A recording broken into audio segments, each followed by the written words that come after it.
Hello, welcome to the interview here on France 24. Well, few in the U.S. were shocked by this week's long-awaited Senate report accusing the CIA of torturing prisoners after the 9/11 terrorist attacks and then lying about it to the world.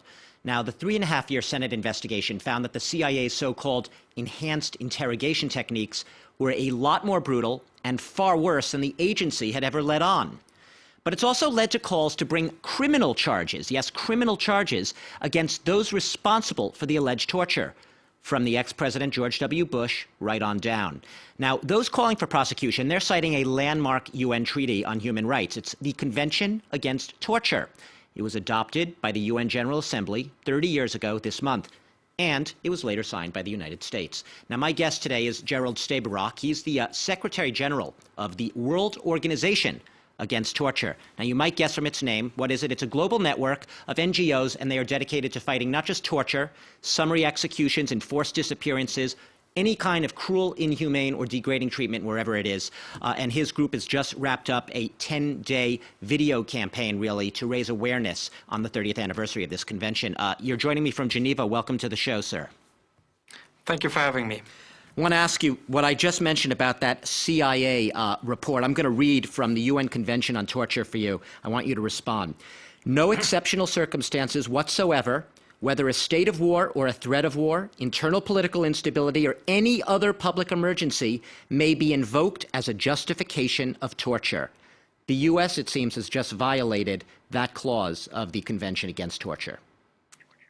Absolutely, and I think you really put the finger to the right point. The very essence under international law is that no circumstance whatsoever can justify torture. That's the #1 baseline consensus we have internationally. There's no norm under international law that is more protected than the absolute prohibition on torture. But as you see in this case, especially when we deal with security threats, states resort to torture in practice, and the US is a very, very striking and very telling example of that practice. But where's the credibility of this convention if you have Ronald Reagan sign this treaty himself? Where is the credibility of the treaty if you cannot hold countries like the United States, who often might think they're immune from such conventions, if you can't hold them to account? What is the meaning of this treaty? I think, first of all, I mean, it's significant that President Reagan signed it in the midst of the Cold War, where there was a very existential security threat, but there was a clear consensus that torture is never possible. And now we seem to have departed from that consensus. But the convention is the primary document of a universal value that we believe in, and it is a firm legal standard with clear legal obligations that we need to see imposed now, which is that torture is never justified, but also that those who are responsible have to be brought to justice. This is not a question of political opportunism, it's a question of law. Right. Now, Ben Emerson, he's the United Nations, I think his title is a Special Rapporteur for the Protection of Human Rights. He said there's absolutely no justification for not prosecuting in this case. Do you two believe that the U.S. Attorney General is obligated to bring criminal charges? Absolutely. Absolutely. I think that you see, this report is significant. Why is it significant? I think because it's the first time that you have an authoritative U.S. report on torture. We have seen previous reports on U.S. policies by the Council of Europe, by Dick Marty, by others. But this is a U.S. report that puts a public record. But accounting is not the same as accountability. And what you have in the report is so massive. If you take the cruelty that is imposed, that is reflected in the report, and if you take the planned nature, this was not an interrogator who overstepped authority out of an interest to get a confession. It was a planned, systematic, and widespread policy. It's something we call in international law a crime against humanity. And there's no option than to investigate and to bring those responsible to justice. And let me just bring up the point here. It's coming out that it's really not just within the United States. We had this morning a statement from Poland's ex-president, Aleksander Kwasniewski. He said Poland agreed with the United States government to provide a CIA facility on Polish soil, which suggests to me that Poland is also complicit in torture.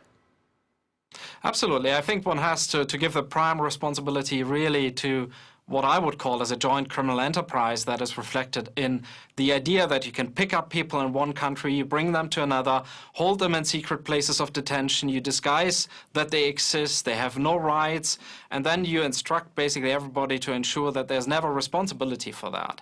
But that system was only possible because there were states cooperating with it, like Poland, like Romania, like other European states. And I think in Europe, what we've seen over the years is, yes, well, I mean, we know some of those reports, etc., but there's a tendency to say, let's get over with it. No, I think that the damage hasn't been done yet, precisely because those responsible have not brought it to justice. And if Poland gave its airspace, its facilities to hold people in secret places outside of the law, it clearly bears responsibility.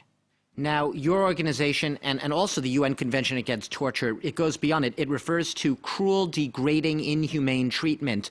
We just saw a report yesterday from the United Nations Refugee Agency saying that nearly 3,500 people have died on the Mediterranean in rickety boats this year alone, 2014, just trying to get to Europe. Does that amount to Europe being complicit in inhumane treatment or even torture by failing to prevent this and help these people? Well, certainly if Europeans, border forces, etc., don't help people when they are in need, this is engaging their responsibility. But beyond the 3,000 that have been dying on the seas, which is, I think, a dramatic figure, we have to think about the amount of people that on its way to Europe were stranded. But we also have to look into the treatment that people who come to Europe, to Greece, to Italy, to other places, that they receive here. And clearly, there are reports that are credible about cruel, inhuman, degrading treatment in places that they are held and the like. So I think Europe has a responsibility there. And like with the issue before, globally, torture is an issue. And of course, there are dictatorships that torture, etc. But like the issue before, it shows that also Western countries can have issues under the UN Convention Against Torture, either by torturing directly, like in the US context on national security, or in Europe when it comes to migration detention, when it comes to the treatment of Roma and Sinti in police and other custody. So there are issues also in Europe where we have to clean up. And I'm going to stick with this migrant issue and the issue of immigrants here in Europe, because I'm going to read once again from the UN Convention. You could see I like to do this. States cannot expel, return, or extradite people to a state where there are grounds to believe they might be subjected to torture. Are we not seeing many incidents of that? Various European countries deporting what they call illegal immigrants back to countries where they might experience torture? I think this is one of the most serious issues in Europe when it comes to the convention. And we've seen, unfortunately, over the last year, a tendency by states trying to lower that threshold because, of course, every state has a responsibility to ensure that before sending somebody back, there's no risk of torture. Basically, you cannot send somebody to a treatment that you wouldn't be able to impose yourself. And I think that is a key guarantee for any refugee, for any migrant, for any person in any country, that you are not sent back when you know that there's a very real risk of torture. And unfortunately, there are many places where that risk is very real. And I'm just going to mention, sometimes the methods used to actually deport these people lead to their deaths. There's been several dozen, I believe, deaths of people who've been asphyxiated or had heart attacks while in police custody while being deported. Yeah, those are very, very disturbing reports that we have seen. And I think this whole concept of deporting by force, by shackling and other techniques and these so-called special planes that are sent has to be put under review and scrutiny. And finally, in the very little time we have left, and we can't cover the rest of the world, obviously, we've obviously seen the rapid spread of extremism, terrorism in a lot of regions, and jihadist groups and everything. What do you do when there's a sense that it's out of state hands or out of the hands of the state actors to try to prevent this? Can the World Organization Against Torture do anything? I think this is really pointing to an important issue that we see. We see a world that is more divisive if you think about the East and Western conflict today. And we see non-state actors like the Islamic State and others emerging, which basically refuse the very values that the absolute prohibition represents. But it shows, I think, that irrespective of whatever military campaign is led, that we have to win this battle on the values. And those are the same values that underlie the absolute prohibition of torture. Now, if we are not faithful in the West to those values, it will be very difficult for us to win that battle. Well, And maybe to say an additional point, we have to strengthen civil society in those countries concerned as the primary force against those type of ideology. Gerald Staberock, unfortunately, we're going to have to leave it there. We've run out of time, but we've been talking today about the situation in fighting torture across the world on the 30th anniversary of the UN Convention Against Torture. And from what we've been talking about, it's clear that your organization and others still have a lot of work to do. But thanks for being my guest today, and thanks to all of you for watching the interview here on France 24.